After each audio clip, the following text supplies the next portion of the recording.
Bonjour à tous et bienvenue dans Overtime, votre podcast dédié à l'actualité des sports automobiles américains sur US Racing. Pour m'accompagner cette semaine, Adrien. Salut Adrien. Bonjour Geoffroy, bonjour tout le monde. Et Et bonjour Lilian. Lilian. Salut Lilian. Salut Geoffroy, hello à tous. Alors au programme de ce nouveau numéro, on va parler d'IndyCar avec la saison 2024 qui débute du côté de Saint-Pétersbourg en Floride. On parlera d'endurance avec ce qui s'était passé du côté du Qatar avec les 1812 km. C'était Losail. Non, Dubaï. Losail. L'oseille. Losail, ouais, ok. Oula. GP de l'oseille. L'oseille. L'oseille. On va Mais y c'est un arriver. moyen mémotechnique pour s'en souvenir.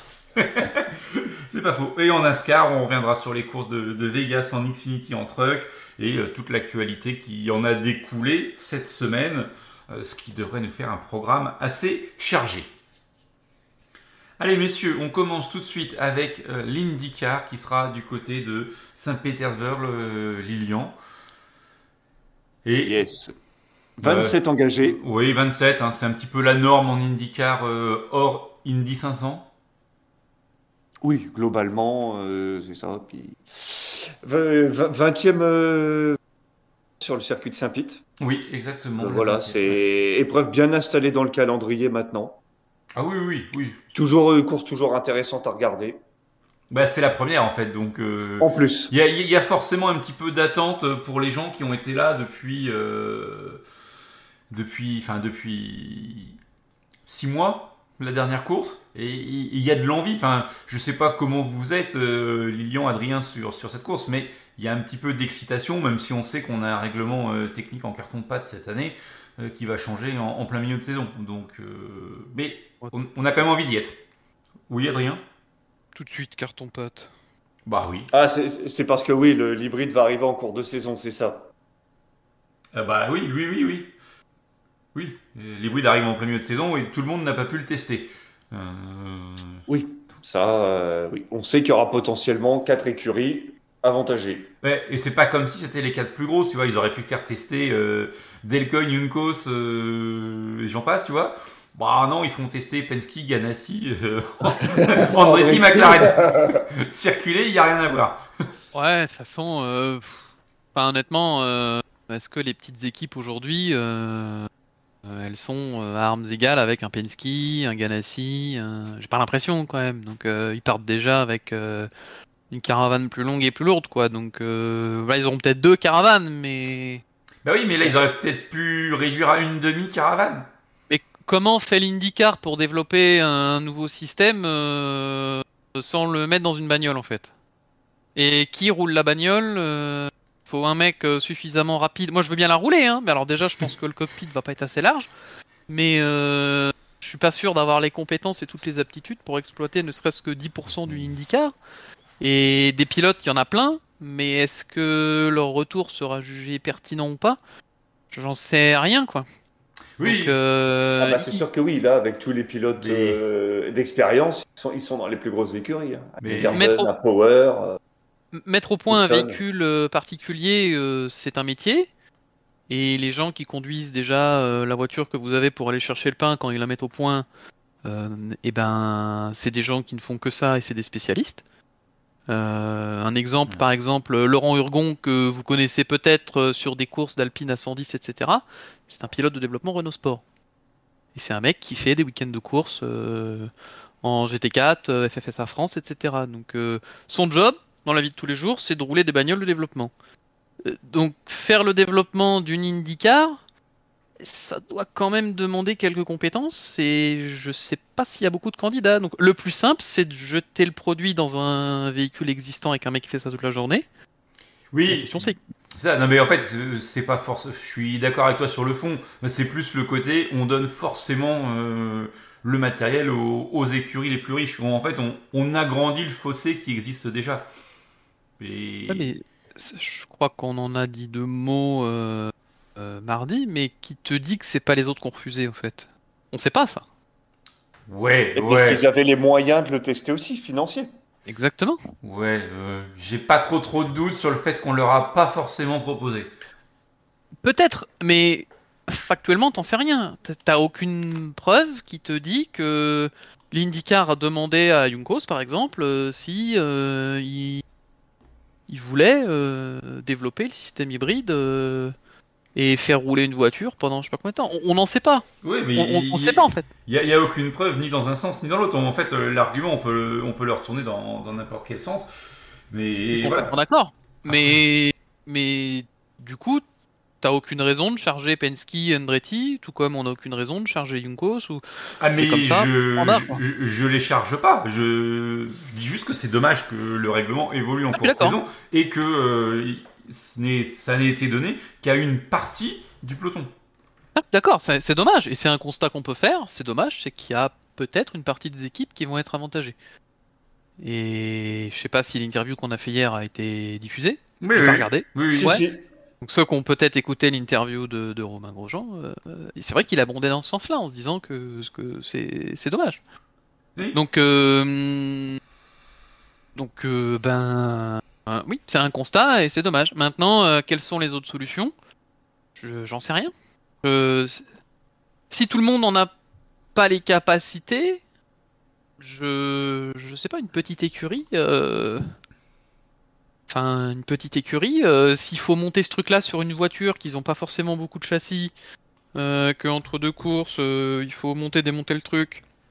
La saison dernière, et que l'hiver, rouler, c'est pareil, rouler en hiver par des températures qui ne représentent pas les conditions réelles d'un championnat.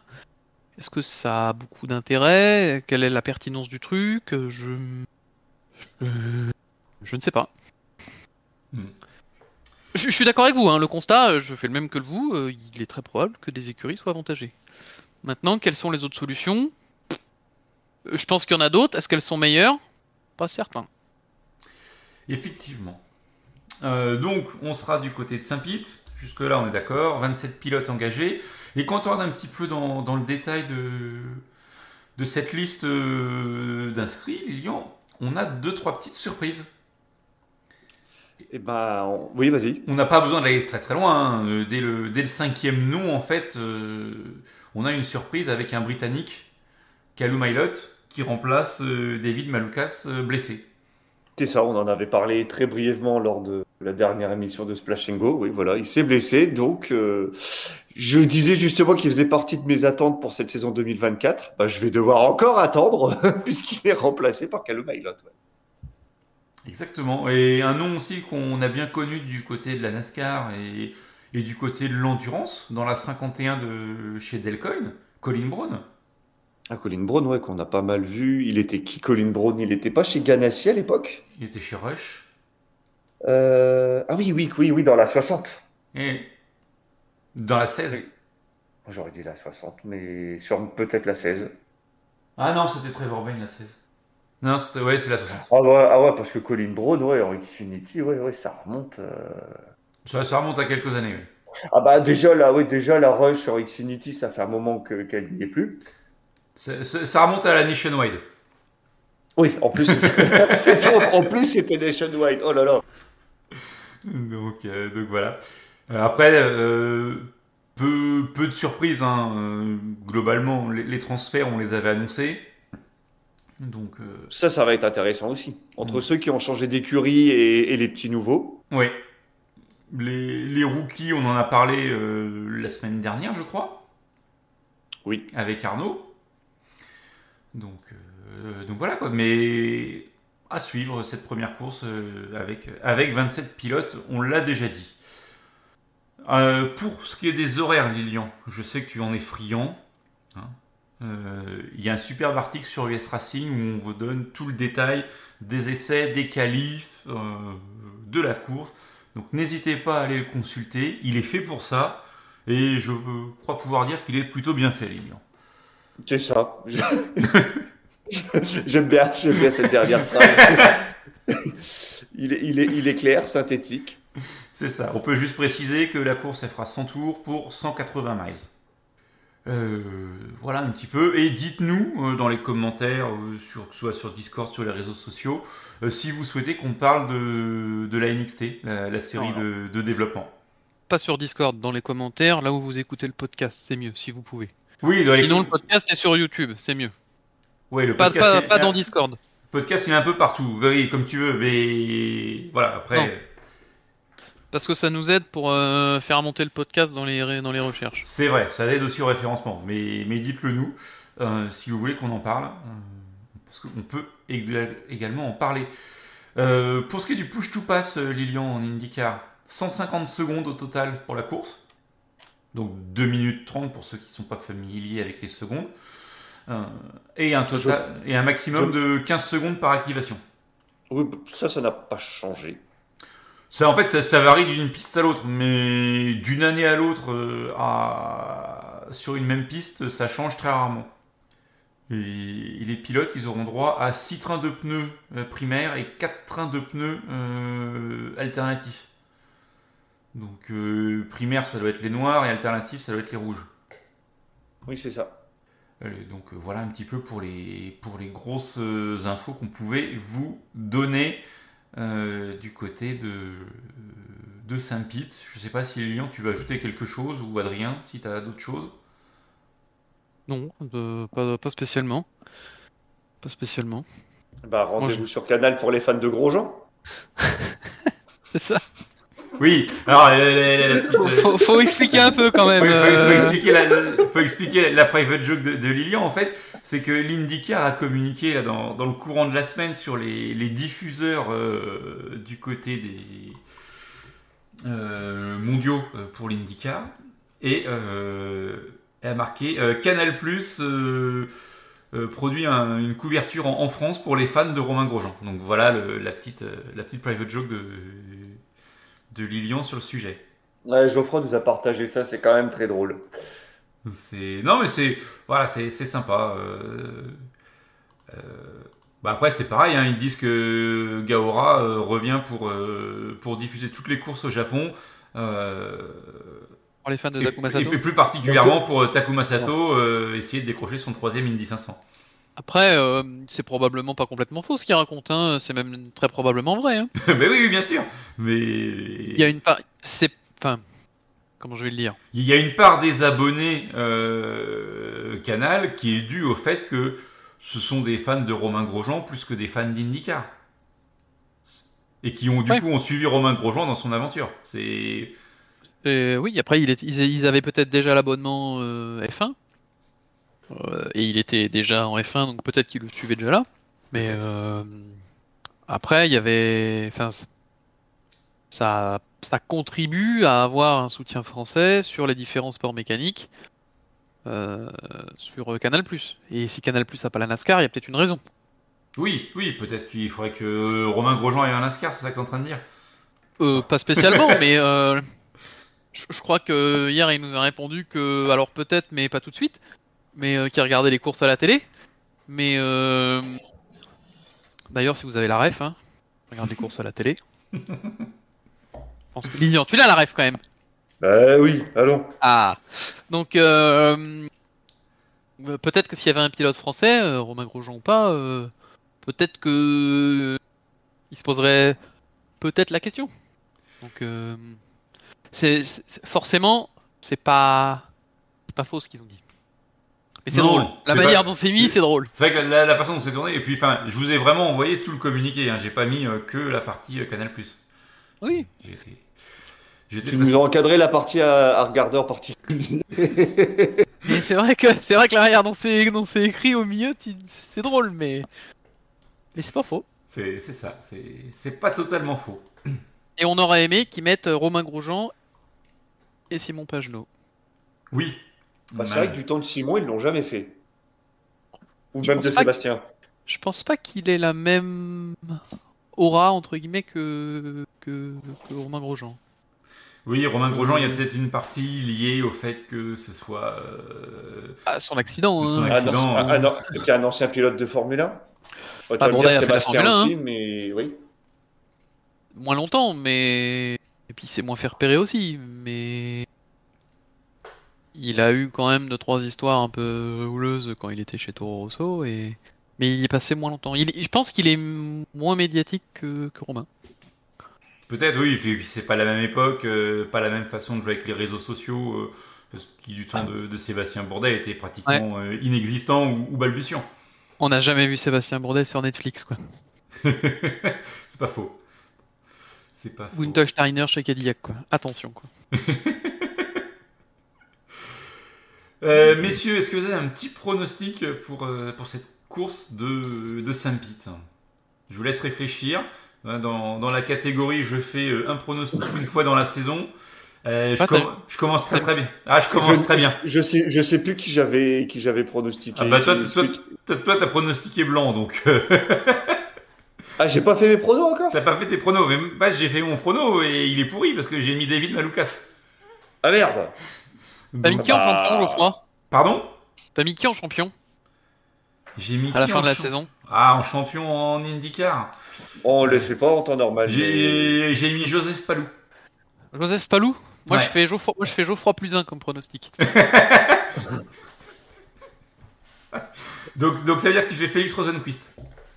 Ouais, je sais pas, tu t'es fait, Oui, mais si. celui que t'as mis aujourd'hui, pour cette course, tu le mets sur Ah, la mais course d'après, en et fait, celui que t'as mis champion, tu me prends pour un débile parce que tu m'as fait exactement la même chose que pour l'IndyCar. J'ai bien compris, faut juste décaler. Donc pour toi, c'est Félix Rosenquist à.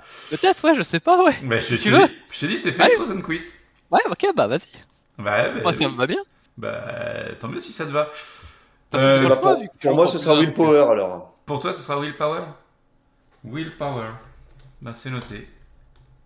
C'est noté, messieurs, pour ces petits pronostics. Allez, sans plus attendre, on va enchaîner avec l'endurance, Adrien, qui était du côté du Qatar pour le World Endurance Championship. Ouais, WEC. Non, WEC, pas ouais. ouais. Ouais, ça aurait pu être mon j'aime pas hier, parce que bon, j'ai un peu galéré. Déjà, j'ai raté le début de la course, pas bien, parce que je pensais que c'était plus tard.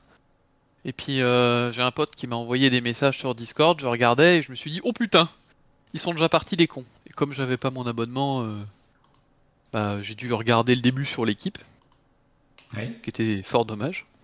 Et j'ai eu du mal à prendre mon abonnement WEC pour suivre la saison. Ouais. Leur site marchait bien. Et au moment où j'ai pu avoir le truc pour regarder, je l'ai mis, impeccable. Et au bout de 5 minutes, le flux a planté. Ah, il y a peut-être des gens qui regardent sur Automoto la chaîne qui vont se reconnaître dans tes propos. Je me suis dit, Un peu. il commence fort encore cette année. Parce que je crois que l'année dernière, la première course du championnat, je crois que ça avait pas marché non plus. Et on avait raté, je sais plus, les 10 premiers tours, je crois, ou un truc comme ça. Donc bon, après ça a marché à peu près correctement. Il n'y a pas de pub et tout, donc c'est top. Mais tu sais que sur Eurosport, tu l'as sans pub et en anglais si t'as besoin. Hein.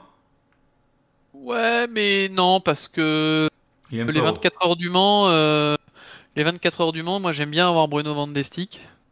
Et tu l'as que sur le truc du WEC. Ah oui, non, mais ok, oui, forcément. Je Si, suis ils un vendent des peu, sticks. je suis un peu intégriste sur les bords, désolé. Ouais, ouais, mais on comprend, c'est vrai que Alan McNish et compagnie, c'est pas top, quoi. Ils y connaissent rien, quoi. Ouais. Ouais, non, mais j'avoue, mais- Bruno Van de Stick, Moi j'aime bien. il envoie du bois pendant 24 heures, donc c'est bien. Enfin, pas pendant 24 heures, Bon. je crois qu'il dort un peu, mais Tout ça, ça nous parle pas de la course de du Qatar, de Losail. Qatar. Mais ouais, c'est une course. Je sais pas s'il faut dire drôle. Moi, j'en attendais pas grand-chose, étant donné que. Donc t'as pas été déçu si tu n'attendais pas grand-chose. Non, j'ai pas été déçu. Non, j'ai pas été déçu. Je pensais pas voir quand même les LMDH autant devant, puisque Toyota avait quand même au moins 3 caravanes dans la voiture, et donc c'était compliqué, parce que je crois qu'ils étaient au poids max, qu'ils étaient à 1089 ou un truc comme ça. Quand la Peugeot, elle, avait quasiment, ils avaient enlevé le siège du pilote presque pour qu'elle soit plus légère, et ils lui avaient mis tous les chevaux qu'elle pouvait avoir, donc bon, il y avait quand même une espèce d'intention de faire briller la Peugeot pour sa dernière course dans cette configuration-là, mais du coup je comprends pas trop l'intérêt de faire gagner une bagnole qui disparaît la course d'après en fait. Spoiler, elle a pas Il y a gagné. Bah, elle est tombée en panne d'essence. Ouais, elle est tombée, mais enfin, tu vois, je comprends pas trop la philosophie de se dire, bon, allez, c'est la dernière course avec cette bagnole, on va vous faire gagner, et puis la course d'après, vous allez arriver avec une nouvelle voiture. Qui dit nouvelle voiture dit dos base 50 kilos, Et la caisse, ça va être un tracteur, parce qu'ils vont la charger à mort comme ils la connaissent pas. Et la bagnole, elle va être complètement arrêtée. On va se dire, mais pourquoi ils ont changé les cons? Ils ont gagné la semaine dernière et là ils perdent. Mais ils ont fait des émules quand même, Peugeot. Ouais, je sais pas, ça fait longtemps que j'ai pas utilisé Emule, mais... Pardon. Mais les... Ferrari a aussi testé le concept sans aileron arrière. Ah oui, ça c'était le DRS Fashion Week, ça. Ouais, non, bah ça c'est pas de bol. Moi quand j'ai vu l'aileron arrière par terre, je me suis dit s'ils arrivent à l'accrocher, c'est pas mal quand même, parce que quand tu sais comment c'est accroché, c'est pas juste un clip qu'à sauter quoi. Enfin c'est... Moi j'avais peur que ça ait endommagé tous Le les fond points plat, de fixation, les guides et tout. Bon, a priori non. Mais ils ont quand même mis un peu de temps avant de faire repartir l'auto, c'était pas juste je l'enlève, je le remets et vas-y dans Léon. Mais ouais, c'était un peu... Ouais, il n'y a pas eu d'accident, c'est bien. On a vu Peugeot qui a fait un tweet pour récupérer la pièce si Ferrari en voulait pas, c'était rigolo. Mais pareil, Ferrari, ils ont fait des conneries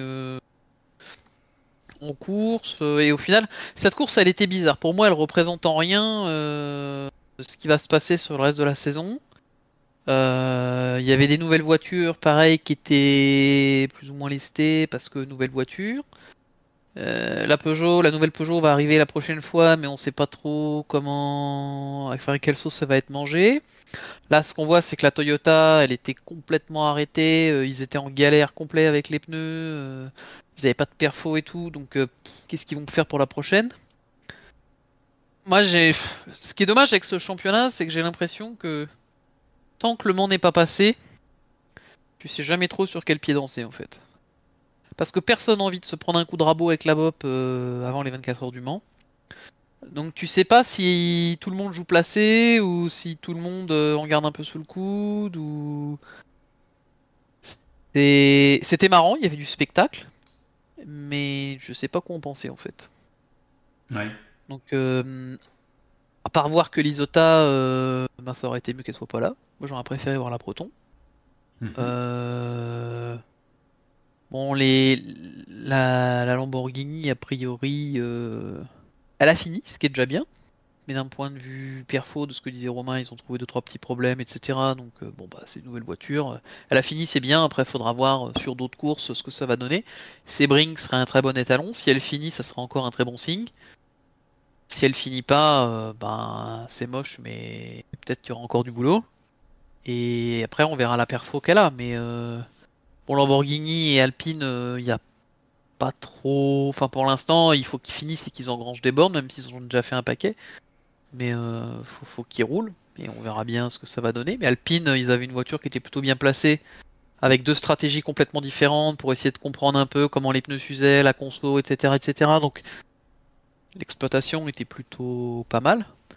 Mais après, c'est Cadillac qui a fait forte impression et surtout Porsche, quoi. Porsche, avec sa nouvelle liaison au sol, là, qui sort un peu de nulle part et puis avec le nouvel hybride là qui explose tout quoi. C'est Moi j'ai quand même l'impression que Porsche cette année Et avec une BOP favorable?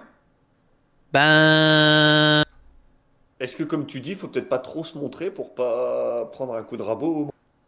ah d'un point de vue spectateur moi je dirais non. Ben c'est du sport. Le sport c'est de la compétition, la compétition c'est la course quoi. Mais malheureusement je pense qu'ils auraient intérêt ouais peut-être à lever le pied parce que s'ils gagnent la prochaine à Sebring, enfin s'ils gagnent partout, sur toutes les courses, en IMSA et en WEC, partout où ils vont, enfin, ça va pas faire un pli. Au Mans, ils vont se prendre un coup de rabot, ils vont pas le voir arriver quoi. Oui, ça c'est. Donc je pense que leur objectif c'est de gagner le Mans, qu'ils n'ont pas réussi à gagner l'année dernière parce que la caisse elle était pas forcément au rendez-vous. Mais moi je suis curieux, enfin limite sur la prochaine course, je suis curieux de voir comment Porsche va rouler. Après, ils ont 8 voitures. C'est compliqué de planquer 8 voitures aussi. 8 ou 7, je sais plus. Ils en ont. Ah, j'adore. C'est pas une Porsche Carrera Cup, quoi, mais presque, tu vois. Donc, tu peux pas non plus te planquer avec 8 voitures. Quand t'en as que 2, un peu caché, ça peut se faire. Mais quand t'as 4 écuries, 7 voitures, 12 pilotes, c'est compliqué aussi. C'est compliqué. Donc, je pense que s'ils lèvent le pied, ça va se voir en fait. Et honnêtement, j'espère que que qu'ils vont pas se planquer. J'espère qu'ils vont tout gagner et que malgré le coup de rabot, s'ils en prennent un, et ben qu'ils soient toujours là en fait. Parce que si s'ils se planquent et ils viennent à gagner au Mans, Ça veut dire qu'ils sont très très forts, ouais. ouais, mais ça veut, enfin, t'auras toujours la question de la BOP en fait. Pour moi, la meilleure manière de répondre et de faire taire tout ça, Oui, c'est ça serait que. tout gagner, de prendre un coup de rabot et de continuer à gagner en fait. Ouais, et en fait, de prouver que la BOP, c'est de la merde. Si je. Si je traduis Pas tes forcément. propos. Pas forcément. C'est pas forcément le but, c'est pas de prouver que la BOP c'est de la merde, c'est juste de prouver que t'es le meilleur en fait. Qu'on a beau faire ce qu'ils veulent, c'est qu'ils arrivent pas à te ralentir suffisamment en fait. C'est ça en fait. C'est que t'es le meilleur. Point. Oui, aussi. Et peu importe, ils peuvent essayer ce qu'ils veulent, celui qui gagne, c'est toi. Donc ça serait la manière la plus fair play, la plus honorable, la plus sportive de s'imposer quoi. Mais après je sais pas comment ils vont réagir, je sais pas comment la voiture se comporte, etc. Mais enfin, moi ce que je trouve dommage en fait, c'est que on parle plus de la bob qu'autre chose quoi. Et quelque part ça fausse un peu le. Enfin, ces compétitions qui sont un peu nivelées par des équivalences techniques, ça fausse un peu la course. Oui, C'est oui. c'est dommage parce qu'il y a toujours cette notion de il gagne.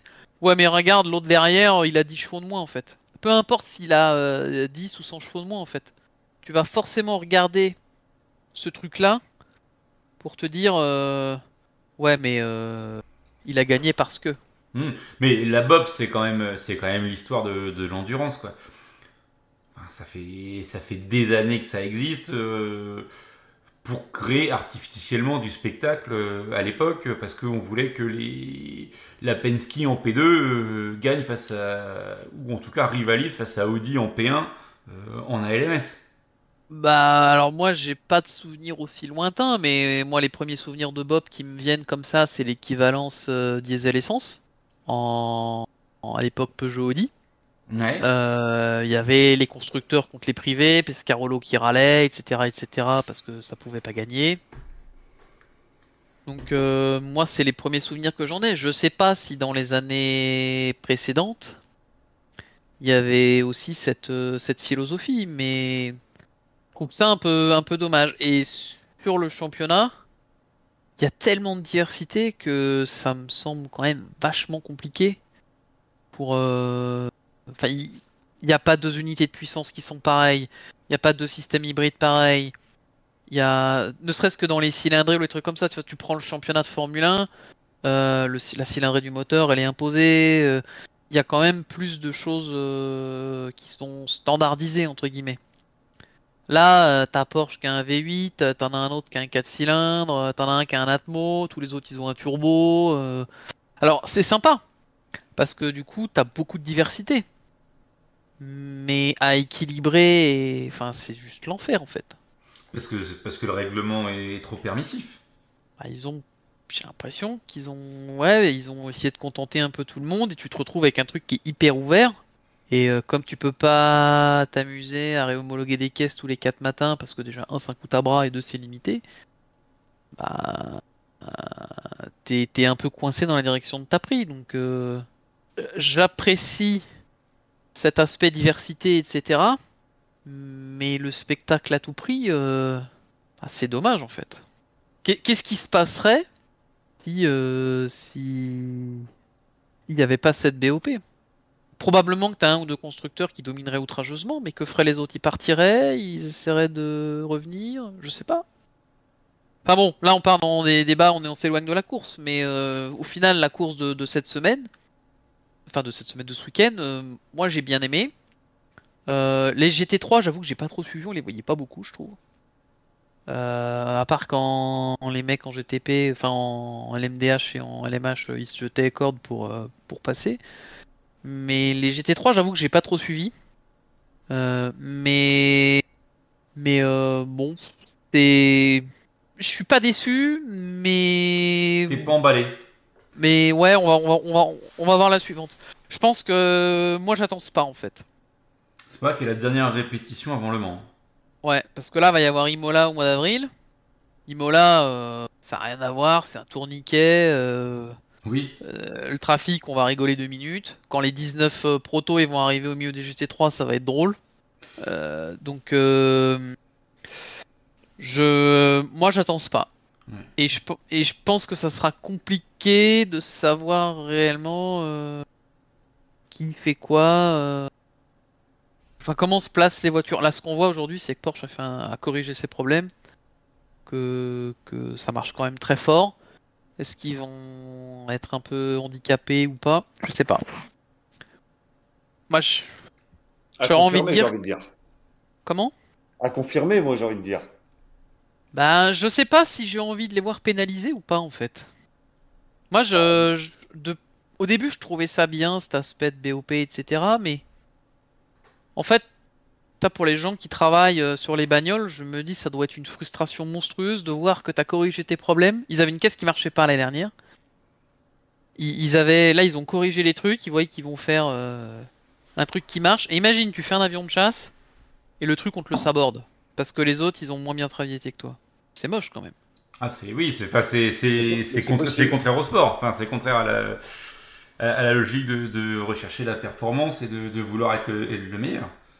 Donc bon. Après en GT3 c'est pareil, hein, il y a une BOP, ça fait moins débat parce que c'est peut-être un petit peu plus étalonné depuis plus longtemps, mais au tout début quand SRO a fait sa BOP en GT3 c'était pareil. Hein.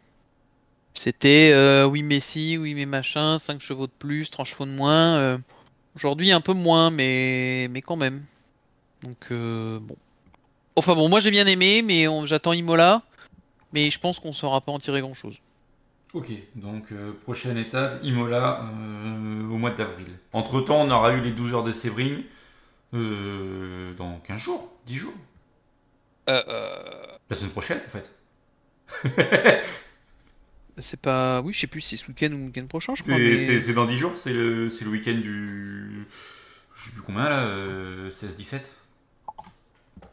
Ouais, ouais, on verra comment roulent les voitures qui sont dans les deux championnats, comment elles roulent aux États-Unis. Mais si Porsche gagne à Sebring, déjà, je pense qu'il y a des gens qui vont commencer à se poser des questions. Et l'année dernière, c'est à Sebring où ça a mal fini dans les dernières heures de course, là. Ils se sont envoyés dans les pneus à 3 là. C'était. Il y avait la Cadillac. Il y avait une Cadillac et deux Ouais. Porsche là dans le Mhm. virage 3 où Oui, ils ça ont avait tous tapé fini dans les fort, oui. pneus là. Ouais. Donc ils étaient pas mal l'année dernière déjà, Sebring Porsche. Donc on verra. J'espère qu'il y aura match en fait entre les différentes marques. Ça serait même bien. Oui, c'est clair. Mais c'est pareil, il y aura toujours cette histoire de BOP. Mais bon, on verra déjà Sebring. Voyons Sebring, on verra plus tard. Effectivement. D'autres choses à dire sur cette course du Qatar? Je sais pas, vous m'avez laissé parler suffisamment, j'ai l'impression déjà. Oui, Il a fait son quart d'heure d'endurance. c'est pas faux, c'est pas Ah oui, faux. y a pas de quart d'heure jeu vidéo aujourd'hui. Ah, C'est ça. il s'est rattrapé Il a quoi. compensé. Double dose. Bon bah allez, je m'en vais. À plus. Allez, salut. Donc du coup, si on passe à la NASCAR, messieurs, on va revenir un petit peu sur ce qui s'est passé du côté de Las Vegas en Xfinity et en truck. Alors on peut peut-être commencer chronologiquement par la truck, Lilian. Bah oui, bah quand même victoire un peu, on va quand même dire historique. Hein. Victoire de Raja Karus, on va essayer de le prononcer correctement. Oui. Ouais. Oh. Donc du coup, bah première victoire en truck. Troisième Afro-Américain à remporter une course NASCAR dans les séries nationales. Mm. Et puis bah troisième victoire consécutive avec 3 pilotes différents d'ailleurs. Exactement. Ça c'est aussi à souligner. Donc le premier c'était Nick Sanchez à Raja Karus. Ouais, exactement. Mais c'est marrant quand même, hein, comme on arrive à faire un événement de quelque chose qui ne devrait pas en être un. Je veux dire, un sportif afro-américain, quel qu'il soit, qui gagne, ça devrait être la normalité. Enfin, c'est Oui, juste. mais on est aux États-Unis. Ouais, c'est surtout. C'est- Tu veux que je te fasse la liste de sportifs afro-américains qui ont gagné dans d'autres sports que la NASCAR? Oui, mais c'est vu les origines et les états où les épreuves se déroulent majoritairement. Ton micro, il coupe, Lilian. Ouais, tu coupes sévère, Lilian. Tu es en train de nous expliquer que c'est... Si je coupe sévère, Ouais, c'est ça. Donc, Raja Carlos qui s'impose. Après avoir fait la pole en plus. quelques heures plus tôt. Mais Raja Carlos qui n'est pas leader du championnat pour l'instant. C'est pareil, ça pourrait être la prochaine étape. Il est placé, il est 4ème à 10 points. Alors ça ne sera pas à Phoenix puisque la truck ne va pas à Phoenix. Mais ça pourrait être le prochain gros événement dans le monde de la NASCAR. Moi, j'aurais envie d'être un peu taquin et provocateur, même si je connais la réponse parce que je sais que c'est pas le cas, mais il a sorti personne ce coup-ci. Non. Non, je sais qu'il a sorti personne, mais tu vois, autant là il gagne à la régulière, machin. Ouais, moi je trouve que c'est bien, mais le move qu'il a fait la semaine dernière, Il y a 2 semaines. il y a 2 semaines, ouais, c'est pas. Oui, c'est pas beau, oui. Bon, après, Terrible. c'est pas le premier à le faire. C'est pas le premier, c'est pas le dernier, on est Malheureusement, d'accord. voilà, c'est ça. Mais en plus, d'autant plus qu'il avait l'air un peu mal à l'aise après pendant les interviews. Moi, c'est ça qui m'avait attiré l'œil surtout. Il y aurait pas eu ça, je pense que je serais passé. Mais de voir après, voilà, ce qu'il vient discuter avec lui, qu'il le retourne face à la caméra, machin et tout, je me suis dit bon, c'est moche quoi. Mais bon, là, c'est bien. Au moins, il gagne à la régulière, machin, c'est bien. En plus, c'est vrai que je suis quand même étonné parce que tu dis qu'il n'est pas leader du championnat, alors qu'il fait quand même 3 top 10, quoi. Bah oui, mais Tyler Ankrum est devant. Il y a eu des victoires de segment pour Ankrum, il y a eu des victoires de segment pour Ty Majeski. Donc, Parce que je regarde ses résultats, ouais, il fait 8e à Atlanta, c'est 5e, je crois. Non, il fait 3e à Daytona, et donc il gagne à Las Vegas. Et malgré ça, il n'est pas devant. oui, mais en début de saison, les points de bonus acquis sur les segments peuvent vraiment fausser la donne, non, mais enfin voilà, changer un petit peu la physionomie et ne pas forcément refléter les forces en présence en fin de course. Parce que tu peux facilement prendre 15-20 points. Et 15-20 points, ben, ça peut te permettre de terminer 20ème et de marquer autant de points que le vainqueur. S'il n'a pas pris de points de bonus. C'est ça. Mais bon, à poursuivre hein, pour Raja. Et puis, bon, bah, chose que j'avais jamais creusé sur sa biographie. Et oui, il vient aussi du milieu d'un certain William Byron, Oui, oui, oui. qui s'est fait repérer via vieille Racing, comme Byron également. Exactement. Donc, c'est tout le mal qu'on lui souhaite, hein, de finir chez Hendrick et de pourquoi pas être prétendant au titre en Cup dans quelques saisons. C'est ça, à la place d'Alex Bowman. C'est ça que tu allais dire? Bah, en tout cas, il a déjà le soutien de Hendrick Carson. C'est Ouais. un début. Oui, c'est un très bon début. Donc, Ouais, enfin, il y en a déjà une voiture HendrickCars.com en Cup 1, puis pour aller le déloger. bah, Ah, c'est pas le premier que j'aurais délogé chez Hendrick. Ouais. Non, bah, Geoffroy a déjà cité le. Ah ouais. Mais bon, après, faut que les sponsors suivent, etc. etc. Mais... Oui, mais Je pense pas que ça devrait être un problème. non, je pense pas que ce soit un problème pour HendrickCars.com de sponsoriser 2 voitures en Cup. Non. Voilà. Je dis Ils ça. ont sponsorisé déjà une en truck, une en Xfinity à temps partiel et une quasi play en Cup. Ouais, enfin, ça serait quand même mieux si on pouvait avoir un autre sponsor. Pas. Regarde. Non, mais je pense que oui, il aura aucun problème. Quand on voit Bubba Wallace, est-ce qu'il est capable de driver comme sponsor, je pense que Raja Kalous, s'il arrive en Cup, ça va être la même chose. Exactement. Alors, le top 5 de la course de truck, donc Raja Carus qui s'impose devant Tyler Ankrum qui est leader du championnat, j'ai dit, c'est bien ça. Corey Haim est 3ème, Tyler Gray 4ème et Christopher Bell a pris la 5ème place. On passe à la Xfinity, messieurs, avec un petit coup de tonnerre, puisque... Presque. Bah, Oui, c'est un petit coup de tonnerre dans cette saison, puisque ça a été la première fois, et à ce jour seule fois, qu'une voiture Chevrolet ne s'impose pas dans les séries nationales. Il a fallu attendre la 8e course de la saison pour voir autre chose qu'une Chevrolet s'imposer, et en l'occurrence une Toyota avec John Hunter Nemechek au volant de la numéro 20 de la Jockey Racing, Lilian. Ouais, c'est ça. Et qui plus est, dans une série où les choses sont quand même clairement très très majoritaires plutôt. Oui, mais bon. Mais oui, bon après Nemechek, il mène, Ah, t'as recoupé il, Lilian, ouais, il a il mené mène, 99 des 200 tours. il mène voilà quasiment moitié de la course, largement au-dessus quoi. Clairement.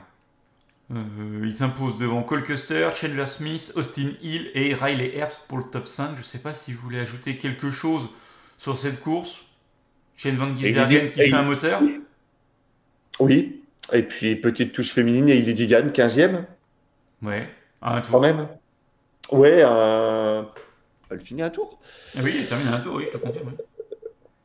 Oui, de deuxième à un tour, mais bon, voilà. C'est premier bon résultat Alors, cette saison. c'est peut-être un bon résultat pour elle, mais nous, c'est un mauvais point au niveau de l'écoute pour toi. Je sais pas ce qui t'arrive, Lilian, mais tu coupes de manière régulière. Je sais pas si tu as le même problème, Adrien.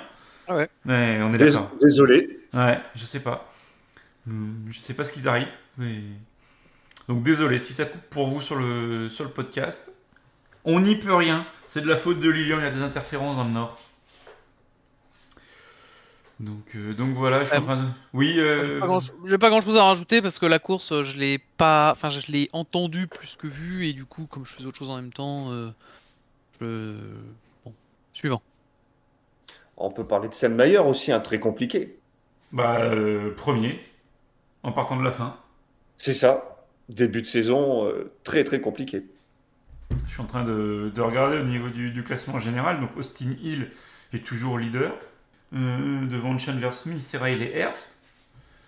Et tu disais qui Sam Meyer est 24e. Oh. Ah, ça fait mal. Ouais, mal, très mal. Je suis en train de regarder. Il y en a 1, 2, 3, 4, 5, 6. Il y en a 7 derrière lui qui ont fait tous les départs. Seulement. Enfin, oui, il y en a 7. Il y en a un qui ne marque pas de points parce qu'il est inéligible. Donc, ça compte pas vraiment. Mais Et quand tu roules chez Senior Motorsports, les attentes sont plus élevées que ça, largement. C'est ça. Mais là, c'est un début de saison très très compliqué pour Sam Meyer. On est presque sur de la victoire obligatoire pour atteindre les playoffs, même si ça peut encore remonter. Ça pourrait très vite se tendre pour Sam Meyer. Donc voilà. On a eu quelques pénalités, messieurs, du côté de Las Vegas, en NASCAR. Je ne sais pas si vous avez suivi ça, mais il y a en tout cas eu Chris Buescher qui a été rappelé par la patrouille à la suite de la perte de sa roue pendant la course. Oui, comme l'écrou était mal serré. C'est ça. Du coup, ça rentre, oui, c'est un point du règlement, donc pénalité. C'était prévisible, quoi. Pourquoi c'était prévisible? De quoi, la pénalité ou le fait que les coups soient mal serrés? La pénalité. Ah oui. Les roues qui se barrent, ils sont alignés à chaque fois, donc la prochaine fois, ils prendront le temps de vérifier que c'est serré. Hein. Ça avait déjà été dit lors du direct par les commentateurs de la Fox. Ouais, donc après, je sais que sur le Discord, Luke Duke est un aficionados des petites loupiottes, etc. Pour rajouter des contrôles électroniques, automatiques, pour que ça sert plus, mais en F1, il y a aussi des roues mal serrées, et ça sera pas le premier, ça sera pas le dernier, et... Ça paraît quand même moins fréquent en Formule 1. Ouais, mais ils utilisent ça depuis des plombes aussi, hein. Depuis des plombes, ils sont quand même à combien 4 par roue? Ouais, mais ils ont qu'à aller moins vite, en fait. Ah oui, mais après, ça va à l'encontre du but d'être le premier, d'être le plus rapide. Oui, mais non, en fait. Oui, je vois où tu veux en venir. Si tu Ben, si tu vas moins vite, mais que tu serres toutes tes roues, tu gagnes et que du t'es- temps par la suite. Mais Après, pour finir premier, faut déjà finir, hein. Après, s'ils veulent partir derrière tout le monde, c'est aussi une stratégie, mais c'est plus compliqué de finir premier. enfin, moi, je sais pas si ça vous a marqué là sur certains arrêts au stand sur les dernières courses en NASCAR. On voit clairement des pilotes qui repartent alors que les mécanos sont toujours en train de visser. Donc tu peux mettre tous les contrôles que tu veux. Euh, si ça doit mal se passer, ça se passera mal. Ben oui, Et mais la faute à qui? Il y a un mec devant la bagnole qui dit au gars de repartir. Si tant que le mec qui voit pas les 4 pistolets en l'air, il dit pas au gars de repartir, eh ben je te garantis qu'il partira pas quand les roues seront pas vissées. non, parce que le signal, c'est pas le chef mécano qui dit go pour les pilotes. Le signal, c'est le jackman qui met la voiture, Peu, peu qui importe. baisse la voiture. Et du Peu, coup, peu importe. Si le mec il veut pas prendre une demi-seconde avant de baisser le jack pour s'assurer que les pistolets sont en l'air ou je ne sais quoi, c'est son problème en fait. c'est le problème de l'équipe. Mais Enfin, c'est le problème de l'équipe, mais enfin, moi je trouve ça dommage à chaque fois de faire porter la responsabilité sur le matériel, alors que le matériel c'est le même pour tout le monde. Il y en a qui y arrivent, il y en a qui y arrivent pas. ah, Je suis désolé en fait. Mais moi, C'est aussi le crew, C'est le c'est aussi bonhomme. c'est aussi le crew chief qui dit go go go. oui, il répète, mais en général pour le pilote, le signal, c'est quand la voiture redescend, parce que le coup de descente du jack est suffisamment violent. Donc les À, pilotes ils savent que quand la voiture est touche terre, faut qu'ils mettent godasse. à Et toutes les courses, t'aurais la moitié des roues qui se barrent, à tous les ravitaillements, je te dirais, oh, là, qu'il y ait autant d'erreurs, c'est pas possible. Le système est merdique en fait. Mais là, il y a une roue, parfois sur une course, qui se barre. Des fois, il y a rien pendant 10 courses, il y a 2 roues sur la même course. C'est moche. oui, Mais ça veut quand même dire que la probabilité que tu fasses une connerie, elle est quand même relativement faible. Et que quand tu l'as fait, c'est que tu t'es foiré. ah oui, mais Après, c'est une erreur humaine. les pistes sont quand même relativement sécurisées. Ça veut pas dire que le risque zéro n'existe pas. Parce que on a vu des roues qui volaient au-dessus des tribunes l'année dernière. Et parfois, ça fait peur.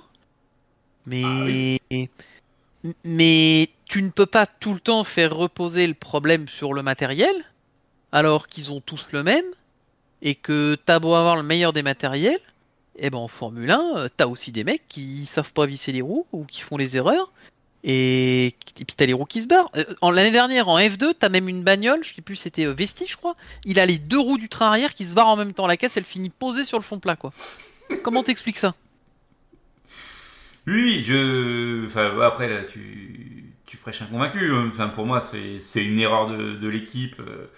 Plus qu'autre chose, et tu peux mettre tous les contrôles que tu veux. À partir du moment où les mecs ils commencent à réaccélérer alors que la caisse elle est en l'air ou que les mécanos ont pas fini de visser, Oui, donc il la continuera sécurité d'avoir des problèmes. oui, la sécurité n'a pas de prix, oui, c'est vrai. Que quand on peut sécuriser le truc, c'est bien. Maintenant, il y a sécurité et sécurité. On en discutait avec Arnaud en off hier sur le Halo, etc., etc. Où c'est vrai que c'est bien de faire évoluer les systèmes, etc. Mais si on veut que les mecs ils se blessent pas, on fait une course de tank en fait. Je te garantis que quand il y a une roue qui va voler, les mecs dans les tanks ils auront rien, hein. Oui, oui, c'est sûr. Mais il y a plus d'intérêt en fait après. C'est donc la Formule 1 a mis des règles pour, je crois, essayer de ralentir les arrêts ravitaillement. Bon bah, s'ils veulent vraiment que les mecs ils prennent le temps de se contrôler les roues, et ben t'as qu'à distribuer des pénalités qui sont hyper sévères en fait. Ouais. Un truc où le mec, s'il se fait gauler une fois, il sait que, je l'exagère un peu, mais il sait que son championnat est mort en fait. Je te garantis que les mecs ils vont vérifier que les roues elles sont serrées, hein. C'est sûr. Enfin, ils iront jamais jusque-là, hein. Non mais, enfin, il faut, si tu veux t'assurer de quelque chose, il faut que le risque que tu prennes soit largement inférieur à la pénalité que tu ramasses en fait. Si tu te dis je me fais gauler ou je me rate Mais si je me rate, c'est pas très grave, le risque, tu vas le prendre. Si quand tu te poses la question, tu te dis, ouais, mais là, si je me foire quand même, mes 3 prochaines courses, c'est mort, ma saison, c'est mort, ouais, je vais quand même faire attention. Oh, j'adore comment tu présentes ça. Bah, oui, mais, je veux dire, si tu sais que à chaque fois que tu passes devant un radar, quand tu conduis ta voiture, tu sais qu'il y a une chance sur 1000 pour que tu te fasses attraper et que le PV il arrive peut-être encore une fois sur 1000 chez toi. Devant tous les radars, tu vas passer à bloc, hein. Tu fais quand même beaucoup plus gaffe que si tu sais que tu vas te faire attraper quasiment à 99% des cas, quoi. Et que la probabilité que tu reçoives pas le courrier, c'est qu'il y ait une bagnole à côté, que tu aies une mouette qui traverse devant le machin. C'est pareil en fait. C'est pas faux. Et bah là, voilà, le mec il a joué, il a perdu. Effectivement, donc du coup, conséquence de tout ça, euh, il y a 2 membres de l'équipe, donc Nicolas Patterson et Jacob Proll, qui sont suspendus pour les 2 prochaines courses. Donc, Phoenix cette semaine et la suivante, Texas, Lyon. J'ai un trou de mémoire sur le calendrier. Ont-ils à quota? Je ne sais plus. Ouais, ça doit être Austin. Après, est-ce que sur une grosse équipe, ce genre de sanction est un problème? Peut-être beaucoup moins que dans une petite structure. Non, Phoenix et Bristol, pardon. Ils reviendront à Austin. Euh, je sais pas. Je sais pas, l'objectif c'est pas de répondre. Mais tu vois, ça peut être une des questions qu'on peut se poser sur typiquement un truc comme ça chez Hendrick, est-ce que c'est un problème? Est-ce que ça l'est chez une toute petite équipe qui a qu'une voiture? Probablement que ça a pas du tout le même impact. Oui, mais souvent dans les petites structures, ce sont des mécaniciens des grosses structures qui sont prêtés pour continuer de rester en activité. Oui, mais Enfin, c'est les écros à l'ancienne il met... dans les divisions inférieures. Aussi. Oui, mais là je te parle dans la même division. Euh, je... Si c'est du personnel qui leur est prêté, ça veut dire qu'ils le maîtrisent pas. Donc si le mec qu'on leur prête, il est pénalisé, ça veut dire que de base, le mec, ils l'ont pas en fait. C'est pas forcément qu'il le maîtrise pas, c'est qu'il est peut-être. Tu prends le cas de la Hendrick, t'as 4 jeux de mécano, et le 5e jeu, bah, les mecs ils sont un tout petit peu moins bons. Ils sont pas suffisamment bons pour être sur les 4 majeurs, donc ils sont prêtés à la Spire ou je ne sais où, chez qui a besoin, moyennant un peu d'argent quoi. Oui, mais la Et Spire, si elle a ces mécanos là, ça veut dire qu'elle en a pas d'autres. Ou ça- qu'elle en a peut-être des encore moins bons. oui, mais que en fait où ils font des économies de personnel parce qu'ils ne louent des mécaniciens que pour l'épreuve, d'accord? Et donc du coup, ça leur permet de gagner de l'argent, enfin de dépenser de l'argent sur d'autres postes. Et pour ces mécaniciens-là, bah, ils sont en compétition, donc ils sont ils font pas que de l'entraînement, quoi. Entraînement grandeur nature, ouais. Ils donnent tout et ils sont. Demain, on les appelle pour remplacer chez Byron ou chez Larson. Bah, les mecs, ils peuvent y aller parce que ils vont au feu toutes les semaines. Oui, mais du coup, c'est probablement moins grave pour la Hendrick qui est capable d'aller reprendre un mec qu'elle prête à je ne sais qui pour, euh, pour ponctuellement combler une pénalité. Alors qu'une équipe qui paye pour avoir un mécano, si elle le perd, est-ce qu'elle doit refaire un contrat ailleurs avec un mec plus cher, etc. C'est peut-être plus compliqué à gérer et l'impact sur la performance de l'écurie est peut-être beaucoup plus important que Hendrick qui sait qu'il a 4 mecs en permanence, mais que s'il en perd un des 4, il y en a encore 2 qui attendent, qui sont chaud baraque parce que les mecs ils sont au charbon tous les week-ends quoi. Mhm. Alors que peut-être que la petite équipe elle va devoir aller chercher dans son crew euh, de Xfinity ou de je ne sais quelle autre division d'un mec qui avait l'habitude de gérer 5 boulons qui là doit gérer un écrou central et qu'après tu te poses la question de savoir pourquoi des fois il y a 2 roues qui se barrent sur une semaine quoi. parce que le type il est habitué à 5 boulons, les cours centrales il maîtrise pas, ou il le maîtrise moins, et que le mec quand il arrive il se gare un peu en vrac parce qu'il y avait un autre sur le mec d'avant, et que ce coup-là, je sais pas quoi, la voiture elle était pas arrêtée comme il fallait, et que t'as enchaîné les petits problèmes qui font qu'à la fin le truc s'est mal passé quoi. C'est possible. C'est- J'ai pas la réponse, hein, mais Ouais, ce qui est sûr c'est que pour moi, si tu veux, enfin, tu pourras mettre tous les artifices que tu veux pour réduire les problèmes.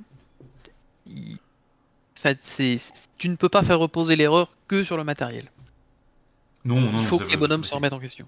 Oui, mais ça ne l'est pas, c'est l'humain, c'est clair. c'est bien. Ouais, mais je pense qu'en fait, tout ça, ça part de la réflexion de Luke Duke sur le Discord. Voilà. Quand Luc Duke il met un message, on parle 10 minutes. Impeccable. Luke Duke, il va mettre 3 messages la semaine prochaine. On va faire une Ça- émission. Ça nous fera overtime. Voilà. Effectivement. Alors, on enchaîne ou vous voulez encore qu'on fasse le tour des autres pénalités? Peut-être en Xfinity, la 9 et la 42 pour des écrous mal serrés en fin de course, les chefs d'équipe, Philippe Bell et Andrew Abbott qui prennent 5000 chacun. Et en truck, même sanction, enfin, donc c'est 2500 € du coup pour Joey Shear Jr. sur la des euros 98. De dollars, j'ai dit euros? Oui, ils prennent des deux, ouais, c'est ça. Ah oui, non, c'est des dollars, pardon. Des amendes d'euros maintenant. Bon, du coup, là, il y en a 5 et la roue elle se barre quand même, quoi. Donc, comment Non, on non, fait non, non, non, non, la roue, c'est pas barré. C'est juste qu'il manquait, sur le contrôle visuel Il manquait un effectué écrou. à l'issue de la course, il y avait soit un écrou manquant, ou plusieurs, ou ils étaient mal installés. Ouais. Tu Moi, sais- j'ai du mal à croire que tu ça saisis la soit- nuance, quoi. Oui, mais j'ai du mal à croire que. Non, les écrous, ils étaient pas là. Mais le terme, c'est manquant ou mal installé. Quand tu dois mettre 3 écrous et que t'en mets que 2, ou quand tu dois en mettre 5 et que t'en mets que 4, je pense que ça se voit, quoi. Enfin, que tu le sais, quoi. Bah oui, mais en fait, les mecs ils font ça sur les arrêts précédents parce que bah tu gagnes Oui, ça s'est fait longtemps. 0,2 par écrou non serré. Donc bah 0,2 d'un côté, 0,2 de l'autre, ça fait 0,4. 0,4 ça fait 3 places de gagné. Oui, non, mais oui, je comprends. Mais encore une fois, Mais sauf qu'il y en a, ils en mettaient que 3 et il y avait des pilotes que je comprends pas, j'ai une vibration, il y a un problème sur le pneu, je rentre. Et jusqu'au jour où il y en a un, la roue s'est barrée quoi. ouais, après, peut-être que 5000 balles pour certains, 5000 dollars ou 2005 pour d'autres, c'est Oui. le prix de 0,4 secondes sur un ravito, quoi. Hein. J'en sais rien. Oui, oui. Après, c'est comme tout. Hein. Tant que le risque est pas plus élevé que ça et que les équipes peuvent se permettre de payer ces amendes-là, on joue, on se brûle un petit peu, mais on continue parce que finalement, on t'enlève pas le résultat à la fin. Euh, Ouais, c'est ça, c'est. On en revient à ce qu'Adrien disait tout à l'heure, en fait. Ça, ouais, clairement. Le jeu en vaut la chandelle, donc on continue. Bah, très bien, continuons alors. C'est ça. Donc rendez-vous la semaine prochaine dans Overtime pour les pénalités à l'issue de Phoenix. Pour un point pénalité. Effectivement. Messieurs, si on continue un petit peu de dérouler, alors on pourrait parler un petit peu des audiences qui ont encore été très bonnes du côté de Las Vegas. Je sais que vous vouliez que certains en parlent, certains auditeurs voulaient qu'on en parle. Donc encore une fois, grosse performance de la Fox avec des résultats en augmentation par rapport à la saison dernière. Forcément, je vous dis ça, et je l'ai perdu. Mais Est-ce l'effet Kevin Harvick? pas sûr. Non, mais je suis pas. Je ne pense pas. Non, je suis pas sûr. Je suis pas sûr. Enfin, on peut pas dire que c'est parce que c'est Kevin Harvick. Donc non, pour moi non. Ouais, Non, mais je te rejoins sais pas. aussi. Hein, mais... Je ne sais pas, ça joue quand même un petit peu le duo de commentateurs, mais de là à faire fuir les gens. Alors, pour les faire fuir, je pense qu'il faut vraiment ne pas être apprécié et ne pas être audible. Pour les attirer, j'aurais tendance à dire que c'est peut-être un peu pareil, mais Euh, Clint Bowyer, les saisons précédentes étaient quand même assez. Euh, il a un peu changé sa manière de commenter. Je sais que je joue avec Joe. Oui. Il est quand même plus, c'est quand même beaucoup plus agréable comme qu'il fasse quelques vannes, tout ça. Bon, voilà. Après, c'est son tempérament, ok, mais c'était vraiment lourd à la longue, surtout bon, voilà, avec les courses qui sont assez longues en cup. Je pense que ouais, ça forme un bon trio là. Alors, les audiences, 4 359 000 téléspectateurs, donc plus 9% par rapport à l'an dernier.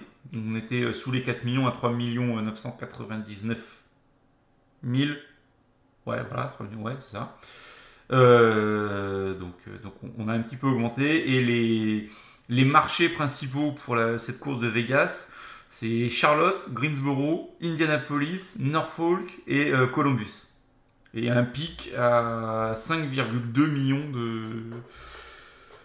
de téléspectateurs en fin de course entre 18h45 et 19h côte Est. Donc, Je suis un peu déçu, on n'a pas vu la sphère. On l'a pas beaucoup vu. mais la sphère, Elle est au strip. elle est à Las Vegas, elle est dans le centre-ville. Peut-être, mais elle est à Las Vegas, quoi. Oui, oui, le Val est quand même un petit peu excentré de la ville. Oui, ben... Voilà, quoi. Moi, j'aime bien la sphère. C'est pas grave, ils vont faire une course autour de la sphère et puis voilà quoi. Ouais.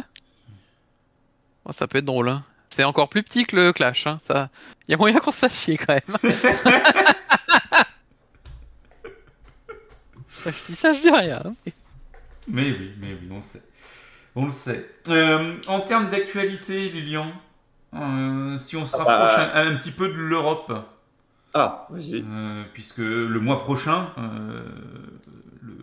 le championnat européen de NASCAR débutera sa saison du côté de Valencia. Et on aura un pilote connu pour ceux qui suivent la truck, c'est Ryan Vargas qui sera chez 3F Racing. Ouais, Ryan Vargas, ouais, qui a décidé de faire la NASCAR Euro Series. Mm. Donc voilà, Ryan Vargas qui sera présent. Ça devrait être intéressant pour lui. Et je pense que ça apportera peut-être aussi un regard un peu nouveau sur le championnat européen. Alors pas forcément pour nous Européens qui connaissons la NASCAR, mais peut-être plus pour les Américains, peut-être plus pour s'intéresser à ça. Je sais pas, peut-être que je me fourvoie complètement. C'est à quoi non, mais c'est. Je pense que oui, ça va quand même donner de la crédibilité à la série qui est quand même qui aille voilà, disputer ce championnat en Europe. Qui plus est, bon, il y a quand même une épreuve sur Oval hein, à Vendré, aux Pays-Bas. Ouais, c'est chez toi ça, ou presque. Ouais, si on veut. Si on veut. Donc, non. Je partage son avis, ouais, franchement, pour donner de la crédibilité et pourquoi pas ouais, démocratiser un petit peu la discipline aux États-Unis. Pourquoi pas? Mais du coup, le but de l'Euro-NASCAR, c'est de faire venir la NASCAR en Europe ou c'est de ramener les Européens aux États-Unis pour regarder la NASCAR du coup? Bah, à la base, c'est une passerelle un peu comme la mexicaine et la canadienne vers la NASCAR US. Ça permet aux pilotes de pouvoir aller rouler aux États-Unis. Ouais, alors ça c'est marrant parce que Il y en a quand même pas eu des masses. Il y en a eu quelques-uns. Hier, je regardais une vidéo là sur YouTube de la chaîne La Boîte à Gants qui interviewait Eric et Larry. Ouais. Et c'est marrant parce que bon, il a raconté un peu toute son histoire depuis ses débuts jusqu'à chez Peugeot et jusqu'à sa fin de carrière en Euro-NASCAR. Et justement, apparemment, là où il était, il avait un trophée énorme de race car et le mec qui fait l'interview là, de la chaîne savait pas ce que c'était, donc il lui a un peu expliqué et il disait qu'il est allé là-bas, enfin qu'il a fait ce championnat un peu à la fin pour se faire plaisir, etc. Et qu'il voulait arrêter sa carrière avec un titre de champion et qu'en fait la première année il a failli gagner mais qu'il a pas été champion, qu'il a repiqué et qu'il a réussi à être champion et après il a annoncé sa retraite et que justement il avait fait, je le savais pas, mais qu'il avait été aux États-Unis pour faire une course. Mais il expliquait que c'est quand même assez spécial et qu'il y est allé, il a fait la qualif et il est rentré chez lui. Mm. Parce qu'il n'a pas été qualifié. Ouais, alors là comme ça, je saurais plus retrouver où c'était. Et c'était quoi? C'était en Arca, du coup? Euh, Je ne saurais pas te dire. Il disait que c'était un grand ovale. Donc je connais pas le circuit, je sais pas où c'était. Mais il disait qu'il avait fait un déplacement. Et que il avait fait la qualif. Et merci monsieur, au revoir. Retour maison. Ouais, oui, non, mais ça peut arriver, hein, ce genre de mésaventure. Ah mais c'est quand même... Enfin, dans le genre mauvaise pub, c'est pas mal quoi. Alors Enfin, attends, j'ai trouvé un article C'était qui dit. c'était en 2012 en Arca. Euh, Alors moi là, j'ai le pilote à français Loudon. expérimenté. C'était à Ouais, moi Loudon c'est en ça, j'ai Arca. Loudon en Cayenne. Oui, alors anciennement Arca, aujourd'hui Cayenne. Oui, c'est ça. Euh, Donc Loudon, non, c'est pas très grand.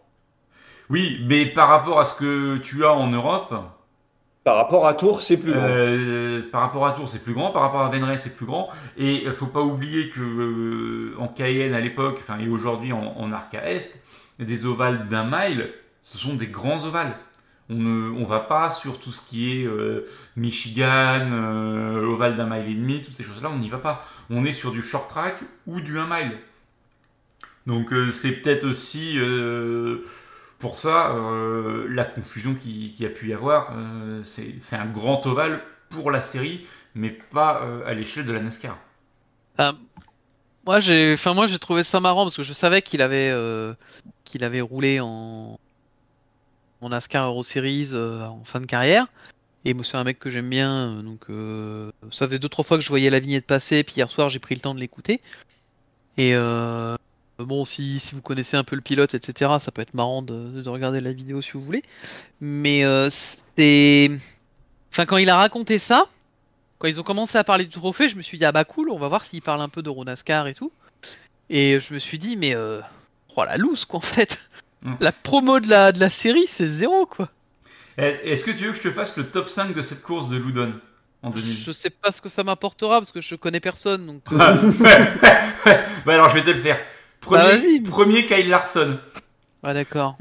C'était sûr. S'il te dit ça, c'est que tu les connais, Adrien. Deuxième Corey Lajoie. Troisième Bubba Wallace. Quatrième Dylan Kasneski. Cinquième Chase Elliott. Ah, je me suis dit qu'il va bien y avoir Ryan. Non, il y avait Travis Pastrana qui était septième sur cette course. T'avais Daniel Suarez, Brett Moffitt, enfin des noms qu'on connaît encore aujourd'hui. Oui. Bah oui. Et la qualif, t'as le résultat de la qualif? Je pense pas. Mais... Ce qui serait marrant, c'est de voir quelle était la pole, en combien était le dernier, et se dire que bah lui, il était au moins derrière. Donc, est-ce que c'est gigantesque ou la pole, c'est Brett Moffitt devant Sergio Peña.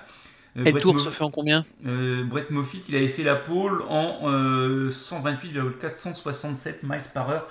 Donc là, comme ça. Et le dernier, il est loin ou il est en 135 ou il est en 128.5 et 128.7 quoi? Non, j'ai pas les résultats détaillés de pas la le détail. pole. Non, j'ai pas le détail. Je peux juste te donner que la vitesse moyenne de la pole. C'est un peu loin, mais voilà. Mais dans ces catégories-là, là, en général, c'est serré ou c'est plutôt. Bah alors c'est serré devant et après c'est très disparate parce que t'as des équipes qui sont professionnelles ou professionnalisantes et t'as des équipes familiales de chez familiales quoi. Ouais, mais du coup, tu te dis, est-ce qu'il est tombé dans une caisse de merde, dans une équipe de merde? Est-ce qu'il a pas eu de bol? Je vais le dire, mais j'y crois pas trop. Est-ce que c'est un manche? Bon, quand tu connais son palmarès, j'exclurais quand même cette hypothèse-là parce qu'il en a tourné quelques-uns des Cerceau et Larry, puis il disait quand même qu'il avait gagné 80 et quelques courses dans sa carrière. Donc il a quand même un certain nombre de victoires. Donc tu mets plus ça sur le coup de l'équipe, de la bagnole, de la spécificité de la chose, que sur la compétence du pilote en fait. Ben, quand tu regardes bien, la voiture, elle n'a été engagée que sur cette course-là de Loudon en 2012. En 2011, il n'avait fait que les deux courses de Loudon pour comme résultat, c'est ça, c'est la bonne colonne, 36e et 31e. En 2010, ils avaient fait un peu plus de courses, mais ils n'en avaient fait que 2. Enfin, tu vois, Cette donc... équipe-là, tu parles, hein. Oui, je te parle vraiment de cette équipe-là. Ouais, donc il est tombé dans une équipe. J'allais C'était dire quelque chose, mais je vais pas le dire parce que je vais avoir des problèmes. C'était une équipe de fond de peloton. Ça clairement, c'était pas un cadeau pour lui. Ouais, donc. Enfin. T'y vas pour visiter les États-Unis, mais ça s'arrête là, quoi. Oui, et c'est dommage parce que du coup, bah, ça te renforce le fait que l'Euro NASCAR, c'est bien pour les Européens, mais dès qu'ils arrivent sur un ovale aux États-Unis, ils savent pas rouler. Ouais, ou non mais regardez pas ça, c'est trop spécifique. C'est ce qu'avait plus ou moins dit Seb Bourdet quand on l'avait interviewé sur le comment elle s'appelle la série là qui Sur l'Iroc. sur la série Iroc en que ça- disant oui, oui, ouais c'est pas. en disant c'est sympa mais c'est quand même hyper spécialisé donc si tu veux te faire fumer par des spécialistes locaux tu peux y aller. Donc t'as envie de dire ouais mais je vais pas regarder ça parce que c'est un truc hyper spécifique et ça m'intéresse pas en fait. C'est quand même bizarre quoi. Tu pourrais te dire un mec qui roule une Porsche, une BM, un proto, je sais pas quoi, il va arriver à s'en sortir. Et là t'as l'impression que le mec tu le jettes dans une voiture, il sait plus comment ça marche quoi. Oui, alors que non, tu disais, eu égard au palmarès d'Eric Hellary, tu sais que c'est un pilote. Ouais, donc, enfin je trouve que l'image elle est négative de partout en fait. Oui, oui, oui. On te dit que c'est trop spécialiste, que ça correspond pas du tout à ce qu'on fait en Europe, donc en fait, regarde même pas, ça sert à rien. Les mecs qui voient arriver un gars de l'autre côté de l'Atlantique, ils se disent, oh bonjour, t'es qui Ils le voient monter dans la voiture, de l'autre côté, ils se disent, non mais il sait pas conduire ce type, c'est un clown. Il est même pas foutu de se qualifier, quoi. Et alors qu'en fait, ben non, quand tu regardes son palmarès outre-Atlantique, il a quand même gagné un certain nombre de courses en super tourisme, 24 heures du Mans, le mec il est champion de la discipline là-bas pour la deuxième saison, donc c'est... Il n'y a pas rien qui va, mais presque en fait quoi. Ouais, ouais. Donc, ouais, et ça a souvent été ça quand même, les venues des pilotes européens sur les courses, aux États-Unis, que ce soit sur ovale ou sur circuit routier, ça a rarement été avec des voitures de premier rôle, hein. Ouais, mais alors tu me diras, enfin je trouve que ça rend pas service, enfin je trouve que ça rend service à personne. Là si demain, bah tiens, j'ai envie de dire, supposons que t'es des pilotes de NASCAR qui fassent des courses d'IndyCar. Bon, on a déjà des pilotes NASCAR qui font des podcasts IndyCar. Ok, enfin, ça serait quand même dommage de les foutre dans les caisses pourries et de se dire que les mecs ils arriveront pas à se qualifier à la course quoi. Enfin regarde Alési quand il a essayé de faire Indy, Oui, non, mais la Lotus. il avait ouais, il avait un chameau et il pouvait rien faire en fait. Oui, enfin, tu aimes ou t'aimes pas Alesi, il était quand même pas aidé par la Lotus, hein. Oui, non mais d'accord, mais Il avait un char, hein. c'est pas le bonhomme, c'est il a récupéré une caisse d'OB et il a rien fait en fait. Bah oui, oui. Alors après est-ce que c'est lui qui a mal négocié machin, j'en sais rien, mais enfin t'as perdu avant d'avoir commencé quoi. Ah oui, oui, Est-ce clairement. qu'il le savait ou pas, j'en sais rien. Mais opération, c'est pas win-win quoi, C'est lose-lose. ouais, Alors qu'un Kyle Larson, ce sera dans une McLaren. bah voilà. Et là, on va se dire ah ouais le mec touche quoi. Bah ouais, mais il a aussi du bon matos quoi. Donc Ah bah, Alonso, la première fois, et- sa première venue à Indy, c'était ça, hein. et qu'est-ce que m'a répondu Romain hier quand je lui ai dit quelles sont tes ambitions personnelles? Il m'a répondu en sport automobile, l'ambition personnelle dépend quand même du matériel que tu as quoi. Ah oui, mais bien sûr. Bon, il a rien inventé et je pense que personne le découvre. Et il a Mais- déjà dit qu'il ferait pas la pole à Saint-Pete. Ouais, donc enfin, je sais pas si tu fais venir un mec en Europe, enfin un mec d'Europe pour le faire rouler dans un truc comme ça, je sais pas, fous-le dans une caisse de chez Hendrick quoi. Pas le même prix, on est d'accord, il doit pas facturer de la même manière. Mais mets-le dans une structure où le mec il peut au moins montrer ce qu'il vaut quoi, le mets pas dans un char à voile où il peut rien faire en fait. Oui. Oui, je suis d'accord. Bon, on a encore dévié, j'ai fait encore un bac à sable, désolé. J'en aurai beaucoup ce soir.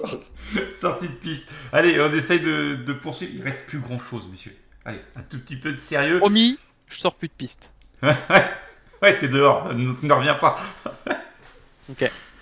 Le problème, c'est que moi, si je parle trop longtemps, mon micro coupe. Alors, t'es obligé de parler du coup, Adrien. Ouais, mais ça me dérange pas. Faut m'arrêter. Hein.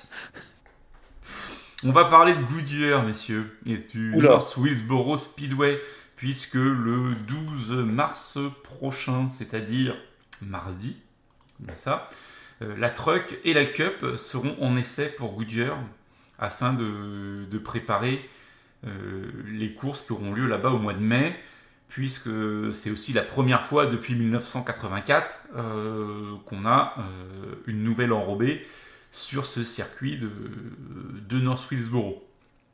Donc les pilotes qui seront présents en truck, on aura Ben Rhodes pour Ford, Corey Haim pour Toyota et Christian Eckes pour Chevrolet. En Cup, pardon, ce sera Joey Logano pour Ford, Ty Gibbs pour Toyota et William Byron pour Chevrolet. Donc voilà, on prépare avec 3 pilotes la course du mois de mai. Et du côté de chez Goodyear, on va venir avec normalement différents composés pour préparer au mieux cette course et avoir les meilleurs pneus possibles pour la course du mois de mai.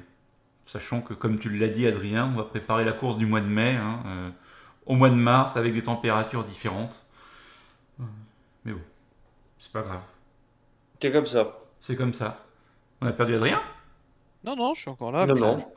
Ah oui. je teste, non, on va déborder. non, mais il n'y a pas de souci. Il n'y a pas de souci. On n'a pas de limite de temps sur Overtime, on est bon. Non, mais j'ai pas grand chose à rajouter. Donc voilà un petit peu pour ces infos. Des essais qui seront fermés au public. Et ce sera même le mardi 12 et le mercredi 13. Ce sera sur 2 jours. Et oui, Lilian, comme tu me le souffles si bien, sauf s'il y a de la pluie dimanche, ça pourrait être reporté. Mais bon, ça c'est un autre sujet. À Phoenix, ça devrait aller. Ouais, je me souviens de gens qui ont déjà dit Phoenix, il fait toujours beau, il pleut jamais. Et une année, il y a eu de la neige. Donc on va se détendre. Tout peut arriver, tout est possible, tout est réalisable. C'est le jeu de la vie. Mais justement, en parlant de Phoenix, Lilian, Adrien, un petit prono ou pas de prono ? Un petit prono. Donc toi, tu fais Geoffroy plus 1. Donc pour toi, c'est Kyle Busch à Phoenix. Ouais. Adrien, Lilian, t'as dit William Byron et j'ai dit Austin Cindric. Pendant que Lilian fait son pronom, moi, je change de batterie, je vais au stand, j'ai plus de batterie. Il a trop parlé. Aïe. Ah là là, ces gens qui regardent trop la Formule 1, qui sont obligés de changer de batterie à chaque fois. Incroyable. Donc, dernier sujet, Lilian. La rumeur. Oui, c'est ça. C'est pour l'instant, c'est une rumeur. La NASCAR qui pourrait aller au Dodger Stadium de Los Angeles dans les prochaines années. Alors, quand, pour l'instant, on ne sait pas. L'idée, c'est de conserver une course en Californie du Sud. Parce que voilà, on n'a rien de ce côté-là. On a perdu Fontana, qui plus est. Pour l'instant, Fontana, c'est plus un champ de patates qu'autre chose. Donc on n'y est pas. Le Coliseum de Los Angeles, on a vu que c'était sympa, mais on y a fait 3 ans et on pourrait aller voir ailleurs. Pour l'instant, ce n'est qu'une rumeur. On ne sait pas si ce sera dans le stade de baseball des Dodgers ou si ce sera une course urbaine à l'extérieur du stade. Mais voilà, on veut garder un petit peu ça, quoi. Ouais, pourquoi pas. À suivre. Toi, tu serais favorable à quoi ? Clairement, Coliseum, on a fait 3 ans. On a vu. On arrive au terme du contrat, qu'on aille voir ailleurs. Pourquoi pas tenter un stade de baseball ? Sincèrement, je demande à voir. Ok. C'est du hors championnat. Ouais, faut être ouvert. On y va, quoi, clairement. Ok. Ok, donc pour toi, on essaye. Après, Non, mais je sais pas, dis-moi, hein, ou enfin, vous deux, tant Oui, qu'Adrien, il change, il fait son arrêt au stade. Ah, c'est bon, je suis revenu. mais la forme du stade est assez atypique, parce que c'est un stade de baseball, donc on est plus proche d'un... Au niveau des ovales, on serait proche de quoi? Bah, ils nous feront un mini Pocono. Un Pocono Nazareth, peut-être? Un peu un truc entre les deux. Ouais, c'est ouais, Nazareth, bien vu. J'ai plus un petit peu un Nazareth, mais en petit, hein. Donc voilà. Et puis si c'est Nazareth, on aura Ty Gibbs avec son sponsor Jésus là, et on sera dans le thème. Adrien, t'en penses quoi toi de cette histoire de changement de stade ou de délocalisation dans la Californie du Sud? Ou dans le sud de la Californie, hein, parce que c'est pas un état la Californie du Sud. J'ai pas tout suivi, donc j'en pense pas grand-chose. D'accord, t'en penses pas moins. Ok, bon, il veut plus parler, ça y est. Non, mais j'ai pas... J'ai raté la moitié des trucs, donc je sais pas.